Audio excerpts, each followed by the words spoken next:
Roedd yr adar gleision yn fygythiol o'r cychwyn cyntaf.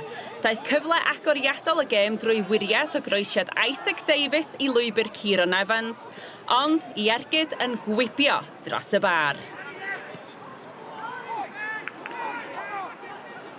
Parhau I ddod naeth cyfleoedd Caerdydd, ond ergyd Roland I Dow yn mynd yn syth I ddwylo Kyle Jones yn y gôl I Ffynnon Taf.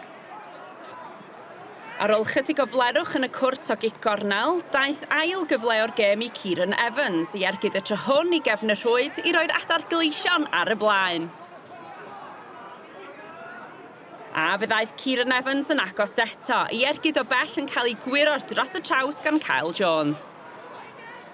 Ar ôl torri mewn ar ei droed chwith, bu ymysodwr Ffynnon Taf Corey Spencer yn agos iawn I weld ei ergyd yn cremanu I gornel y rhwyd wrth i'r bêl grafu'r postyn.